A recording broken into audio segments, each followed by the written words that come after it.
Welcome everyone, and thank you for joining our webinar today. We're very excited about the topic we're going to be talking about. We're talking about how to make your business battle ready for 2021. So it's a great, exciting topic. We've got some great guest speakers who will be able to give you some great insights and some great knowledge that you can use in your business to help you to be battle ready for 2021. So thanks very much for joining us. We really appreciate it.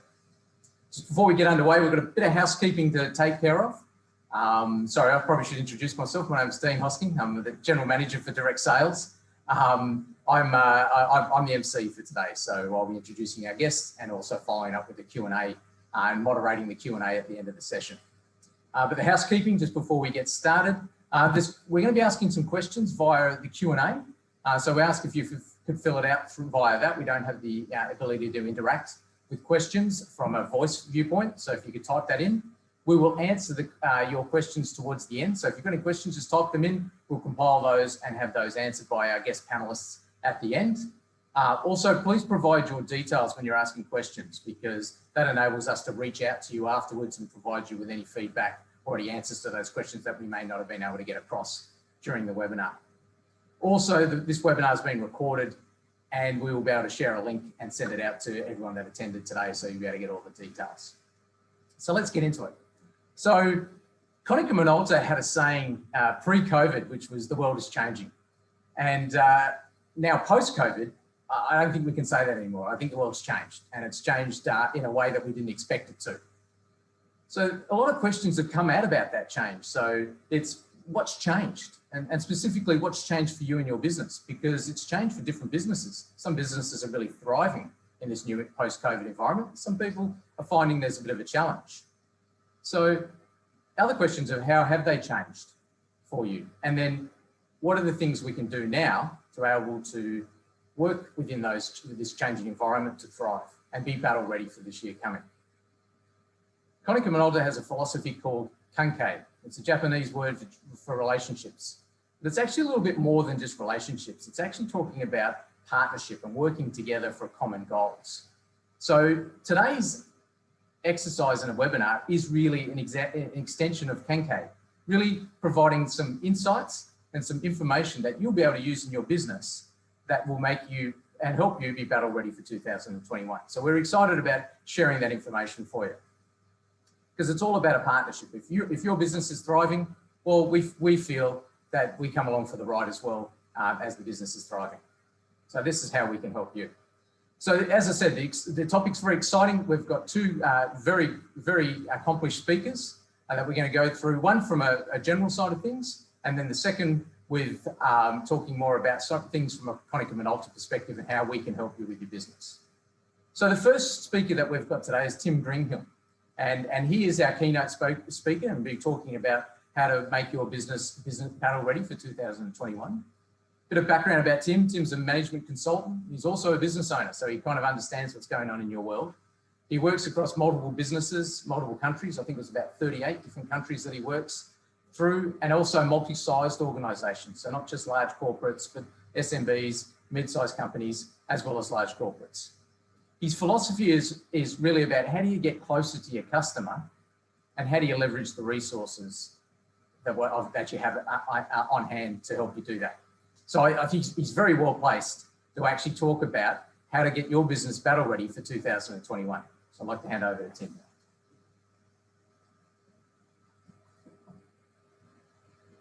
Well, good afternoon, everybody. And Dean, thanks for the introduction. And thank you, everybody, for allowing me to spend some time in your no doubt busy day and busy week as we start to get towards the back end of Q3 in the Australian financial year. A bit of a headline to start off with.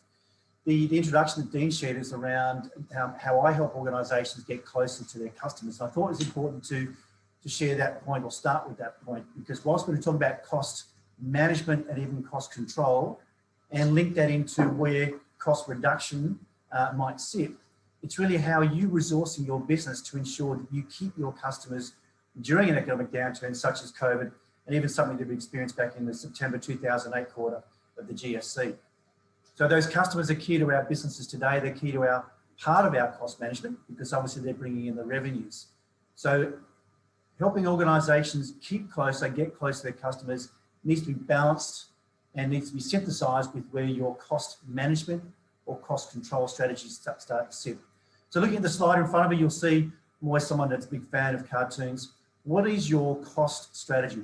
What is your cost management and what is your cost control strategy? Typically, when we look at any strategies, being it finance, being it customer acquisition, customer retention, or otherwise, we generally find that a miracle somehow happens in the middle and we get the results that we get, rather than really executing upon the strategy. Without going into too much depth, what we see today, as we've seen for the last decade, is strategies really haven't ruled. We've talked a lot about strategy creation, we've talked a lot about strategy development, and we've pretty much failed in the strategy execution. Things have got in their way, and I'm going to call that BAU, or business as usual. So in kicking off the thinking, cost management, cost control as a title, as a headline. And what's different between that and cost reduction? Quite simply, cost management is a more lofty nature or thought or concept than cost reduction. Cost reduction, therefore, is one component only of the broader cost management or cost control. So a couple of questions to pose to you. And so think about what this means in your world. What is cost management to you? What is your cost management or cost control strategies today in 2021 going into the FY 2022? Not just what is your cost reduction activities, but what is your broader and larger scale cost management strategy to you? So what is cost management to you is the first question. The second one being, what are the costs you are seeking to better manage or control? So what are they costs? Are they wages? Are they headcount? Are they customer facing people or people in your business that are involved in the broader customer experience?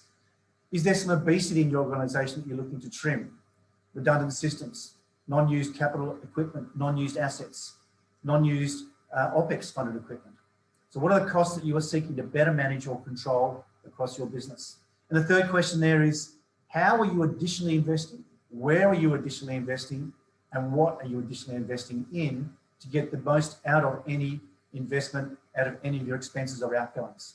So 3 questions to pose to you, and I'd invite the audience this afternoon to respond to those questions as you see fit, not to all 3 if you don't feel like it, but only to get some conversation occurring around where your thinking is today as it relates to those 3 questions. And now let's get into the content. All right, from an overview perspective, let's look at what business owners and leaders are doing or thinking in 2021. We're under pressure. We've come out of the 2020 calendar year. We're in the 2021 calendar year. We're coming to the back end of Q3 for the 2021 FY year. And organisations are continue to look at what their digital transformation pathway is and look for growth, whilst also trying to balance or synthesise that with reducing expenses.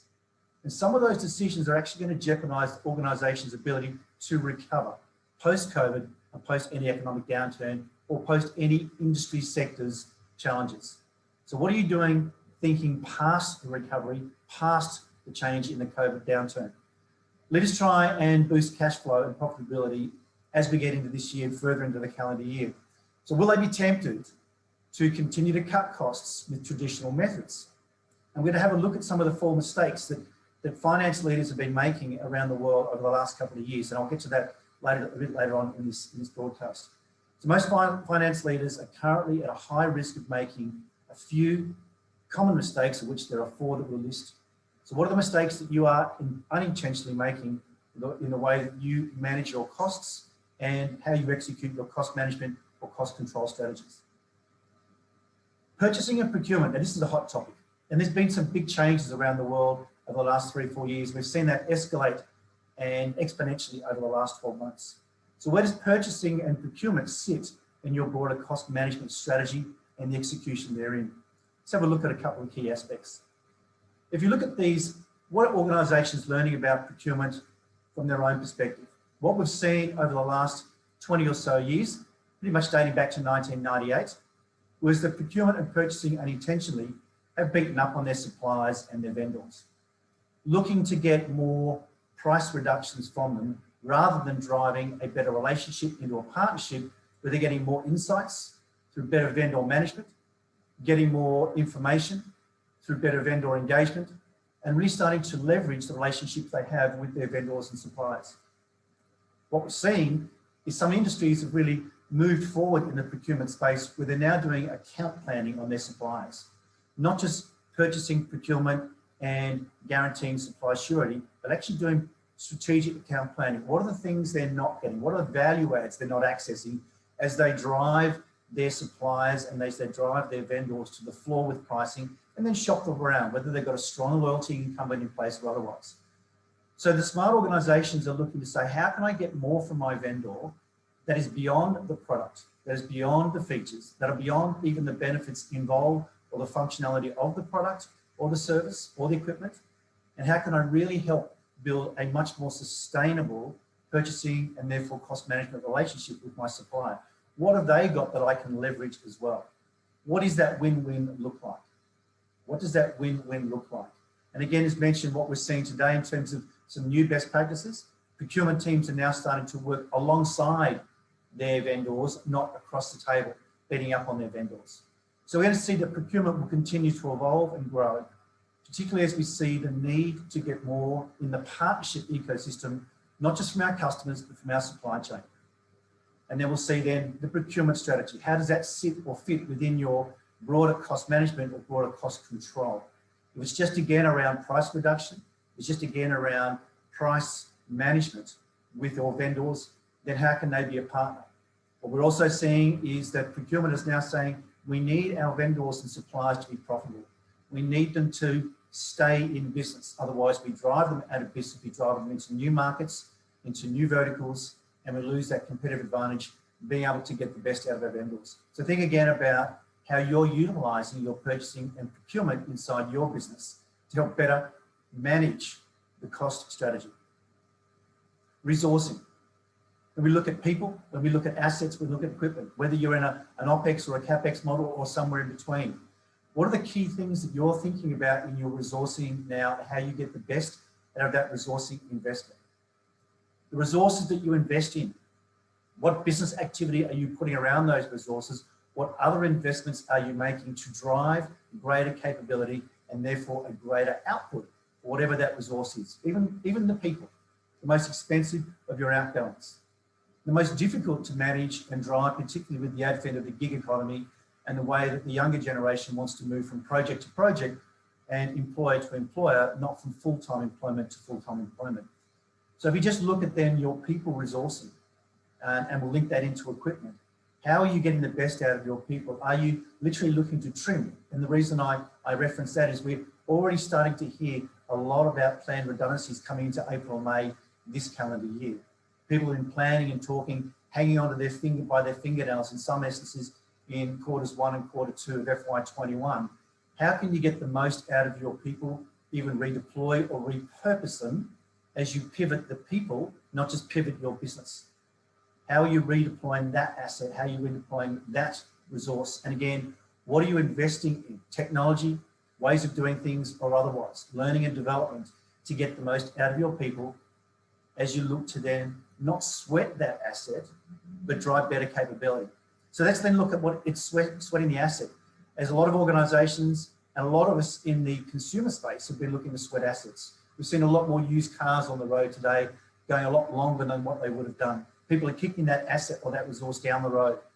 What's that doing for their ability to be remaining relevant to their customer, relevant to their staff? If we look at hospitals as an example, what are they doing to invest in the right equipment to gain the attention of the up and coming new technology-based doctors? What are you doing to invest in your people? What are you doing to really put the right capability around your people and not just kick the asset or kick the resource down the road as such? So sweating an asset. Sweating an asset means we're going to keep it longer, make it work harder, put more kilometres on it, make it stay with us for longer. But what are you doing to ensure that the asset or the resource that you've invested in has not gone past its use by date and has created a negative impact on your customer experience? A negative impact. So this is about saying, don't overinvest, but invest in the right resources by adding some capability or some technology or some thinking around how you can get the most out of that resource. We talk then about not the resource or the outgoings being a dollar figure, but a percentage figure. How do your outgoings relate as a percentage to the overall gross revenue? Not what are the dollar numbers you're trying to save and reduce. How can you take a 30% outgoing as it relates to gross revenue, reduce it to 29%, by ensuring you can still grow the top line and still grow the actual expense dollar figure, but by making better choices around your resourcing and how you invest. Let's then look at the effects of cost cutting. And there are 5 here we've got on this slide. The effects of cost cutting, what is it doing to your business? And again, I know I'm asking lots of questions, but there's a reason for that. As a management consultant, we live in the world of asking our clients to think about their business, to think about the very aspects that's going to make you successful. What can be the negative impacts of cost cutting? Very easy that we start to look at outgoings in a P&L, and we can start to strip things and reduce things from headcount to whatever it might be. There might be some redundancies. There might be a bunch of systems, processes and tools that we can retire because they're not working anymore. There might be some antiquated systems that we've been using that we haven't acclimatized to a more technology or digital way of doing things to bring us some productivity to allow us to free up the very time of people, our key resource. So what are the effects that cost cutting can make on 2 main aspects of your business? One, your customers, your livelihood, your goodwill, and secondly, your people. I'll just press pause there, and a lot of conversations I have with my clients is what's the most important thing to your business? If you're a manufacturer or a distributor, mostly what I see is that you're focused on the product. In other words, what you sell or what you build. And yet, what we do know is the most important ingredient to your business success is your customers. How close are you to your customers? How are you investing in your customers? And what are the effects of cost cutting making to your customer and their experience? What opportunity are you giving them to churn, to leave, to move? What opportunity are you giving them to complain about the level of service or the level of experience that they're not getting? So the effects of cost cutting really for me sit in 2 key areas of your business. And it's all about people. The people being your customers and your staff being your internal customers. What's the internal customer experience like, the effects of cost cutting? What's that doing for your culture? Because when we look at culture or climate zones, the feeling your people have about working at your place with cost cutting transmits directly to your customer. That experience transmits directly to your customer. So again, if you look at those 5 bullet points there, what are the effects that cost cutting is making on your internal people and how is that transmitting to your external customer experience and either creating customer stickiness or allowing customer churn? The 4 common mistakes I referenced earlier on in this broadcast. The first one being what we see now today is that finance leaders and business owners are making blanket cuts with some unrealistic targets. What does that mean? We see here a figure of 43% of organisations through some global research achieve cuts they set out to in the first year of cost reduction. Achieve those cuts in the first year, yet this suggests that the intended cost cuts are often not feasible in practice. And the process of trying to achieve them over a longer period of time is disruptive. So they become less focused on the longer term and henceforth the unrealistic targets. Setting the bar too high can look good on paper, but most likely it's not what you will fall into achieving in over ambitious targets. You'll also be underfunding the things your organisation needs to grow, hence keeping customers and growing incremental growth or finding new customers. So making blanket cuts with unrealistic targets, just looking at anomalous numbers and then not linking that back to your overall growth goals or your growth strategies. The second one, the failure to sustain behaviour change. And this is about the human nature. As we know, human nature, we hate change. We hate changing jobs, we hate changing partners, we hate changing addresses. So the research that we see here, only 11% of organisations manage to maintain cost cuttings for 3 years in a row, for 3 consecutive years. In other words, it was a one-hit wonder. What this showed was most companies don't take a sustainable approach to cost optimisation, key word, optimisation, and can improve margins of growth in the long term. The kind of crash dieting that we see organisations go through is quite common in a downturn when the temperature goes up. We start to get nervous around our cash management, cash coming in, cash going out. I'll talk about the cash coming in just a moment around that broader cash management strategy. Making sustained improvements to margins over several years is a way bigger cumulative effect than a few quarters of drastic measures or drastic cost reduction. The third one, the third of the common mistakes, slowing down the organisations. So 6% of organisations consistently managed to invest in growth opportunities without burdening the organisation with excessive complexity and therefore cost cutting. Winning companies, so the highest performing, the fastest growing companies in downturns tend to focus on fewer products and services, so they narrow the focus, henceforth managing the temperature during a downturn than what the average organisation is able to achieve. That means that companies need to invest to scale in their best performing areas, amplify those, don't divest too much. Make the bets and make the investments where you know you've done the research and you can see growth in your markets and growth in your frontiers. The fourth and final of the common mistakes is the choking off needed innovation. So what we do see in terms of cost reduction or cost management is organisations throw out that innovation pathway or roadmap that they've been investing in over the previous few years. So when organisations pursue growth opportunities, only 9% create enough capacity to make them a success. So don't choke off that innovation.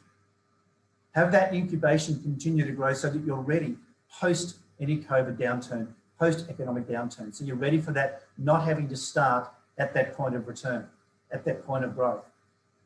And it may seem counterintuitive, but this is a stage in the business cycle where big, bold bets pay off the most. Being too tentative can lead to growth investments not returning what they should, and potentially losing a first mover advantage to a more ambitious competitor. So think about in your particular market sector, who in the past has taken first market advantage or first mover advantage by not choking off much needed innovation as the world of technology and digitization changes the way we work, as we've seen through COVID, through working from home, be it Zoom, be it Microsoft Teams or other platforms. Let's look then at how some of the most successful organisations through COVID have resegmented their markets and resegmented their customers into 4 categories.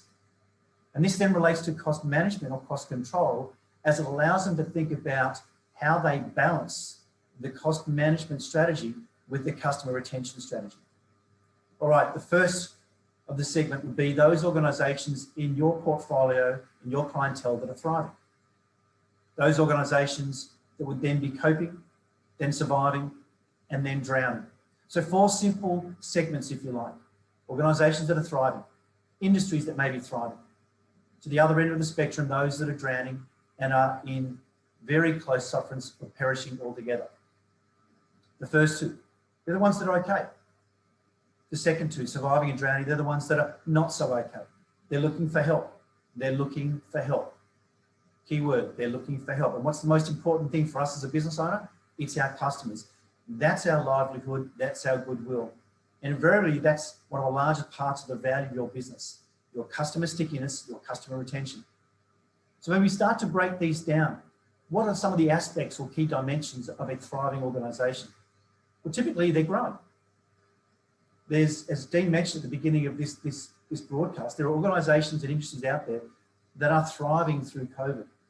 Think about the medical device manufacturers. Think about the medical theatre soft manufacturers that are manufacturing gloves, gowns and masks. Think about the thriving parts that they're going through. Think about some of the IT managed services businesses that should have thrived in March and April this year, with some sectors not COVID ready who were still working on desktops, didn't have VPNs, didn't have remote working capability. Think about those organisations that were supplying that level of service to the marketplace. They thrive. Next, as we go down the list, we've got the coping organisations. Those organisations that are probably close to qualifying for JobKeeper may or may not be that 30% drop in their gross revenues. What are they looking for? What are they doing? Well, they're probably coping because they can fund themselves through a 1, 2, 3 year downturn, where they've got retained profits, they've got strong equity in their assets and balance sheet, and they're able to leverage those and fund themselves through this period to come out stronger the other side, looking to move from coping to thriving. And then we get into those organisations that are surviving. Now, if you think about the person in the ocean, probably got his or her hand up in the air, looking for third-party assistance from the lifesaver, looking for third-party assistance. They're definitely on JobKeeper. They've probably made some sort of redundancies or some sort of headcount cut as they look to trim their outgoings, not just as an overall figure, but definitely as a percentage because they've seen their top line revenues drop. So looking to really manage their costs and what is their cost management strategy there. Yet what they've got to be careful of in that surviving mode is that they don't cut so many costs that they then threaten the relationship or the experience they're providing their customer. Because what we'll then see is what we saw in 2009, and that is that organisations that focused only on cost reduction in their outgoings ended up having their gross revenue drop 9% faster than the very costs that they were saving amounted to. And lastly, on this spectrum, we've got the drowning organisations, those that may be very close to, if not already having perished. These are the ones we need to be careful of, because if you jump in the water with a drowning person, they're likely to grab onto you and get you to drown with them. So what we've seen in terms of the aspects of those four segments is how organisations today are dealing with each of these four segments. If an organisation in your portfolio is thriving, then it's normal cash management.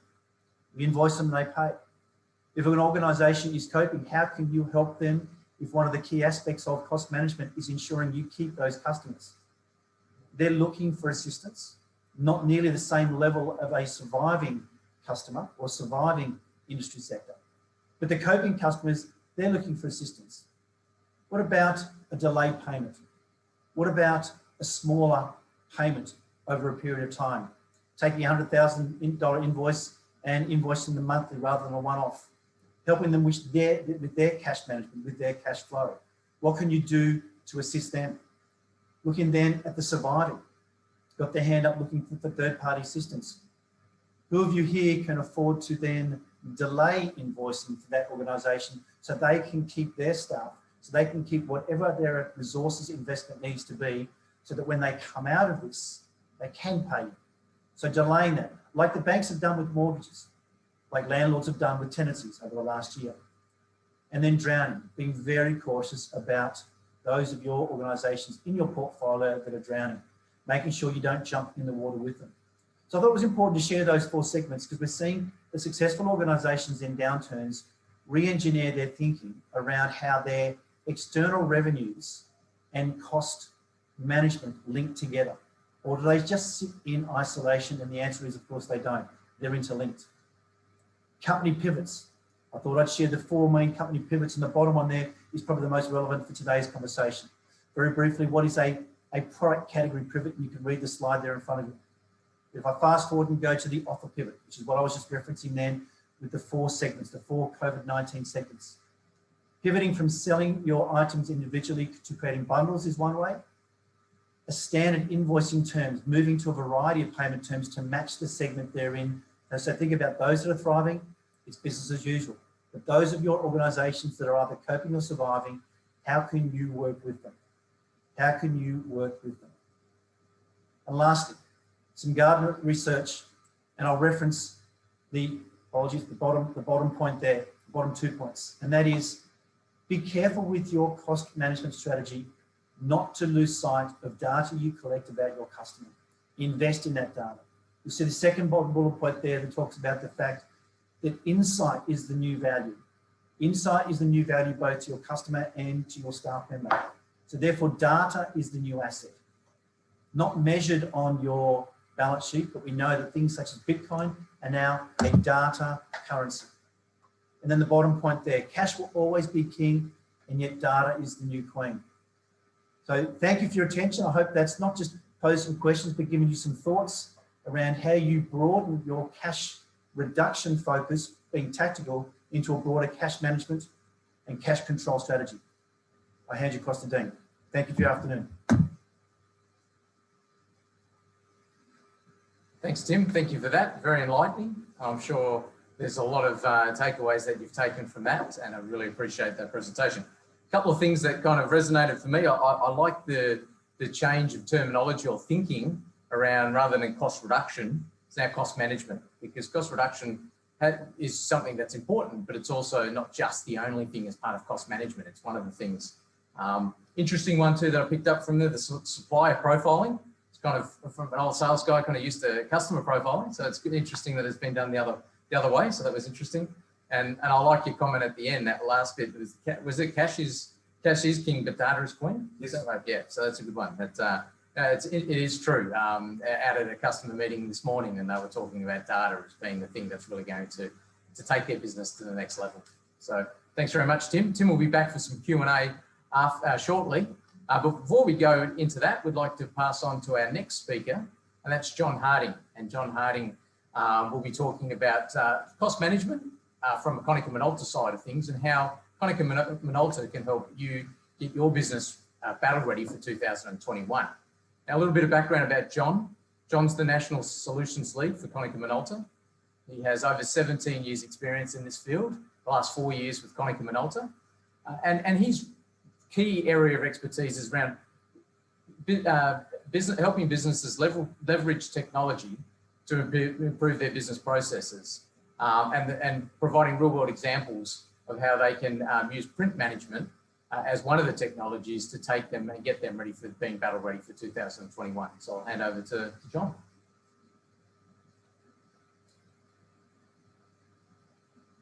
Thanks, Dan. Appreciate everything from you and the leading and all the words from Tim. So I guess from KM's perspective and why I want to have a chat to you guys today is why KM? Why KM in this space? We are obviously looking at what we do and how we do it, and then how do we apply that to all the learnings that we've talked about with Tim. So with regards to KM, what are we doing in this space? We're listening to our customers. We've got, we're really starting to collaborate more. We're starting to listen to their visions, their roadmaps, and the changes they're making. There's obviously a lot of change in business and what's happening in the world today. And part of what we're doing in KM, and especially in from my part of the business, the solution side, we're really starting to look at how we can work with customers to make sure that we're aligned with them as a partner, as a collaborator, and then move forward. So we can continue working with customers. It's not, as Tim talked about, it's not about just providing a solution or a feature set today. It's about a partnership and working together. And that aligns with kind of what we're seeing from the market space, I guess, value adds into the Gartners and IDC, that KM is really pushing the boundaries in terms of what we're seeing today and how we can apply it to our customers.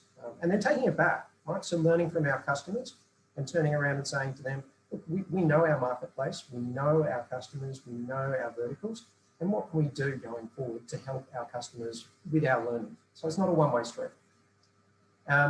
Specifically today, we're going to turn around and we're going to look at this with regards to print and print management, and what that means for our customers and what that means for getting greater insight into your business. Again, I'm probably going to harp on this a little bit. I'm a bit of the propeller head side of the business, so I'm going to talk about data a little bit and some optimizations and things from a bit of a technical point of view. But from our perspective, this is where it's really king or queen, as Tim alluded to, in terms of data. A lot of people and customers are already on that journey about understanding their business, but what it's going to allow us to do is get that data and make better business insight decisions. So first thing that we would always look at with regards to a customer and where they stand today is a bit of a test, right? As you can see on the screen, it's saying how much you're actually paying, where are your costs coming from? And then some more abstract things, right? Is printing secure? Now that has a cost associated with it. If you have a data leak, there's actual financial cost around that. So though it might not seem upfront as being front and center cost, it's something that we're well aware of in the business today about data leak. And that's really not just print, but it's about data in general. So that's something that we're really keen on and explaining to our customers. But again, those processes have probably changed. Right? Last year, this time, or maybe 6 months before, printing in an organisation was probably in a much different space to where we are today with work from home or different processes that people have put in place since COVID. And whether or not they'll go back to how they work, that's another story altogether. But today, we're really looking at that with customers and saying, well, do you know what your business processes are and why people are printing and how they're printing? And what are those controls around that? Customers could already be on a stage where they already know that they've got a form of managing print. And that could be as simple as saying to end users, oh, we need to make sure that they print on both sides and it's black and white. And you're managing costs in that part of the business. But realistically, is that a one-time? Is that only happened once? You've said it, and then the users are coming along and they're changing it, and you're still getting color cross and you're still getting some excited. But what we're trying to do is say these solutions that we can put in place give you a wealth of data. They're not only turning around and driving change with regards to how users are using the devices and sweating assets or getting more life out of an asset. They're also allowing you to get a whole lot more analytics out of the way people are using those devices and how people are printing and how they're not using devices. We're in the marketplace seeing why people are printing at certain times of the month, certain cost centers, certain parts of the business, and being able to understand, okay, well, print is a byproduct of, or even using a device is a byproduct of a business process. And what does that business process actually mean to a business? And has that changed in the last 6, 12, 18 months? Or is it the same? And is there other things that we can do around solutions, and especially things like print management, that can allow us to drive better efficiencies and optimization? And again, to that is that often things like print, scanning, copying is really just a starting point. It's a kickoff point for a business process. It doesn't matter if it's invoicing or contracts. This is only a step in a full solution or full process in your business. And we may be touching on only that one point, but you might not understand why that information is coming out, being printed or being used in a different way. So from our perspective, that data that you can get from a print management solution or understanding what your print is and understanding how we can help is king or queen.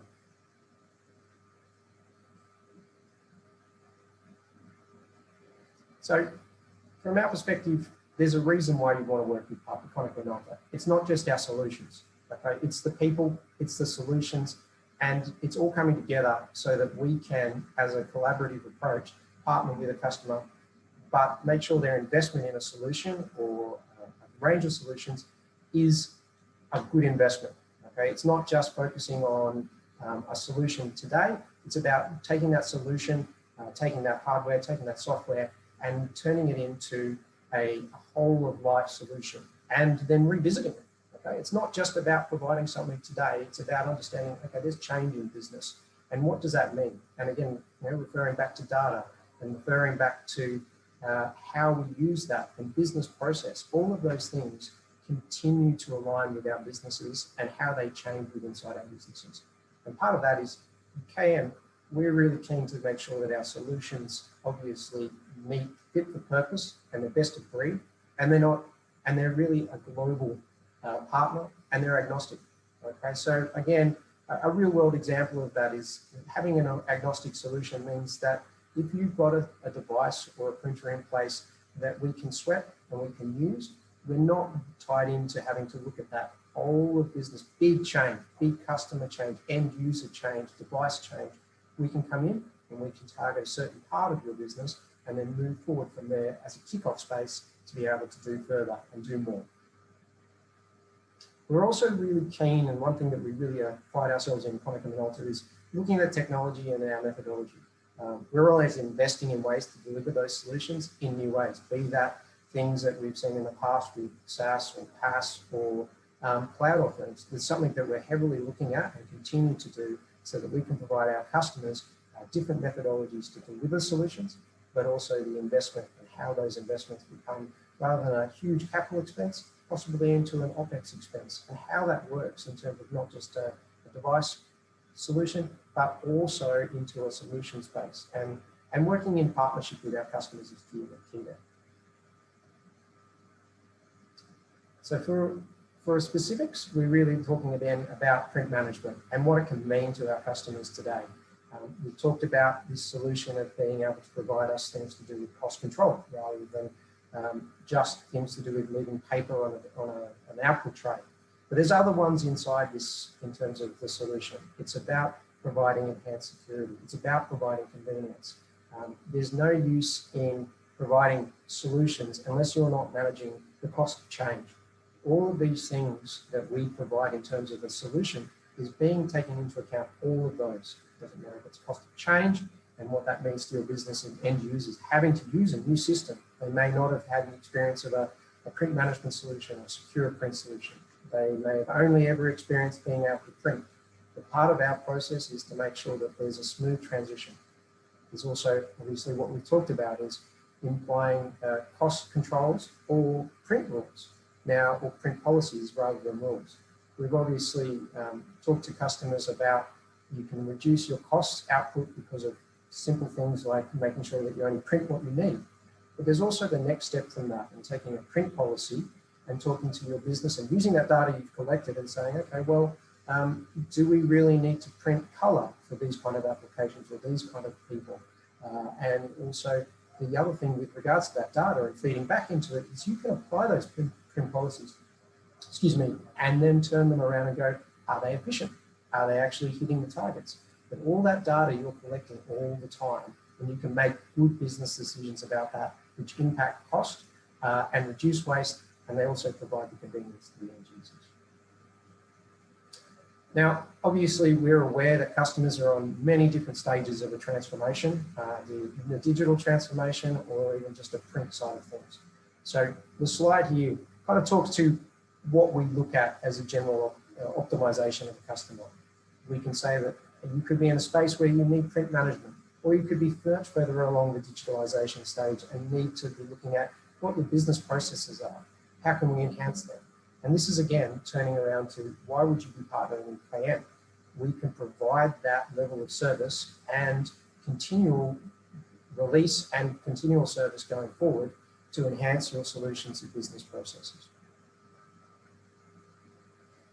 And finally, from my perspective, it's about real world. Okay, these are customers that we work with. These are ongoing customers we work with in our space, providing solutions. And these can be customers globally that we have partnerships, locally, and even up into federal government and things like that. But it talks to these customers about being able to provide a consistent message from us to talk to them as a partner.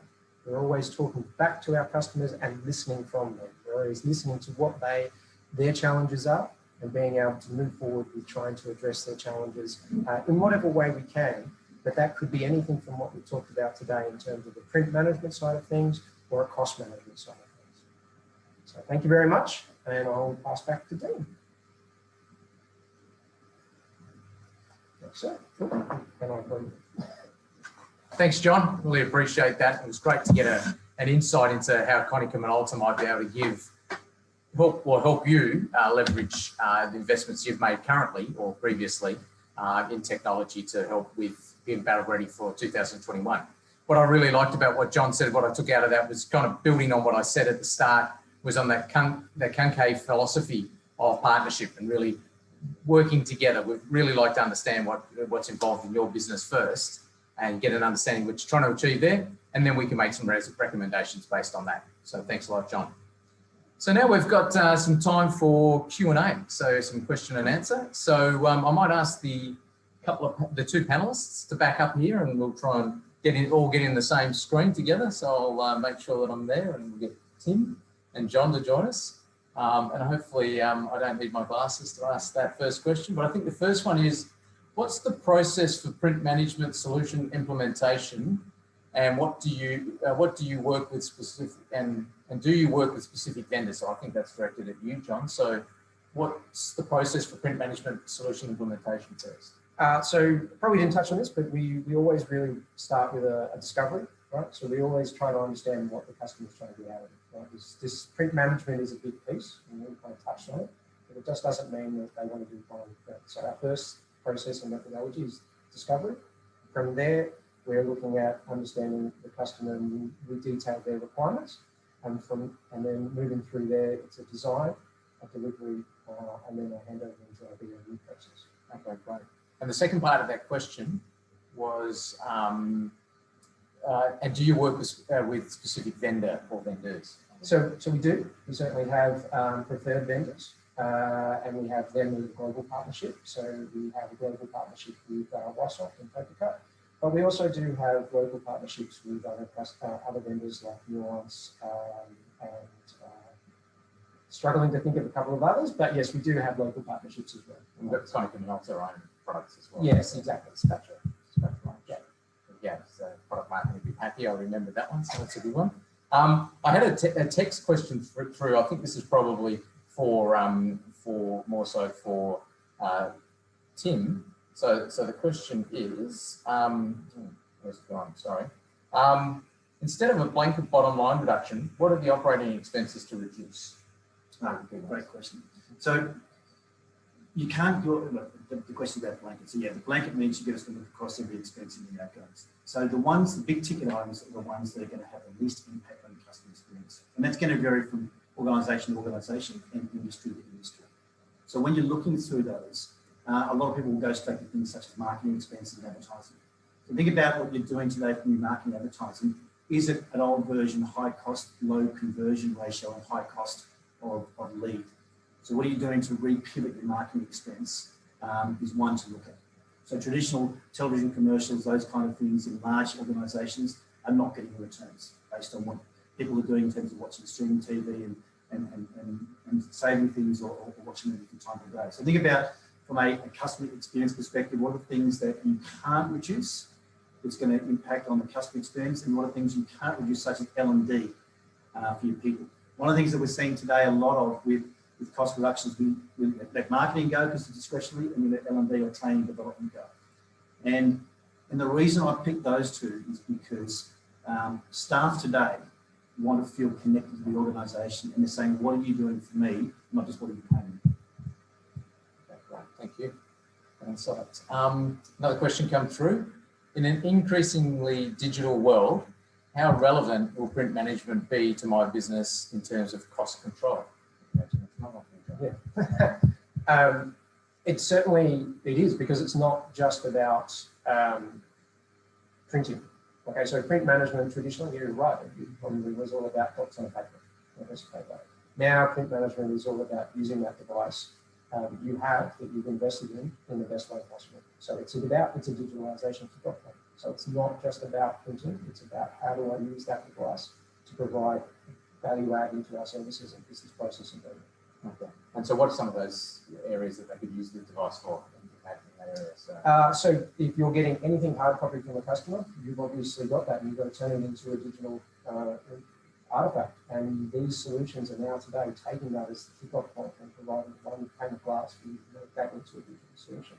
That being said, it's also, people will always want to be using that physical piece of paper, right? So until we're fully paperless, there's always that ability to drive that. And that's where the data comes from, right? So it's about turning around and saying, well, I've got this spend, I've got this data, how am I spending it correctly? How am I using that device correctly? And this is what print management is going to drive. It's trying to drive that data so that you can then make great decisions about how you're going to use the devices.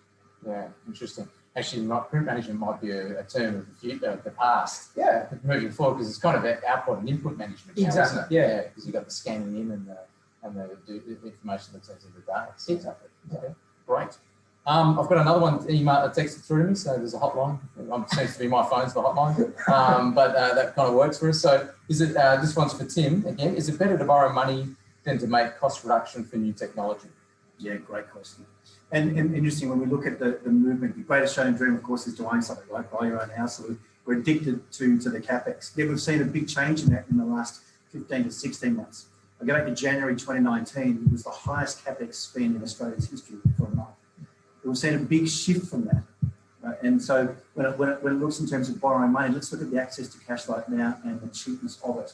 So what can you do with that to invest in your business growth rather than just reduce?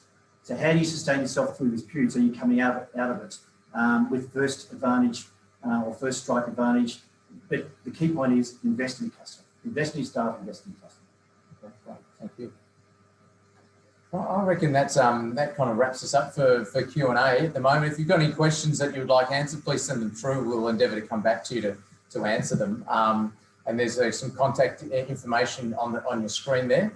What I would say though is if there's anything that's been of interest from a Konica Minolta's perspective, please reach out to your Konica Minolta contact. So someone would have contacted you and invited you to the webinar. So reach out to them. They'll be more than happy to either follow up and have a further conversation, or if it means even bringing John or someone in John's team along to talk to you about what's happening in your business, understanding your business better to build that relationship or that partnership or where we might be able to help, I'd encourage you to do that.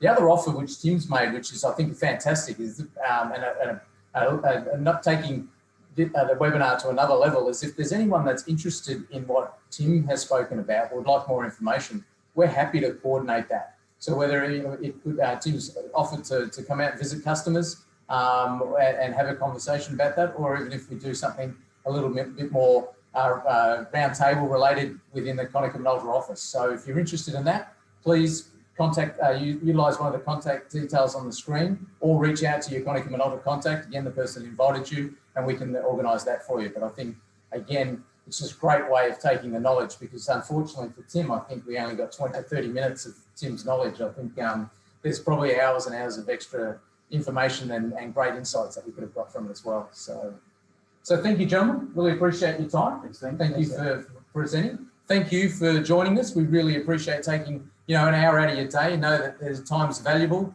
and there's a lot of things happening at the moment, as we explained. But so we really appreciate that. But hopefully you've got some insights that you can use in your business. You've got some insights that you can maybe talk to Konica Minolta about.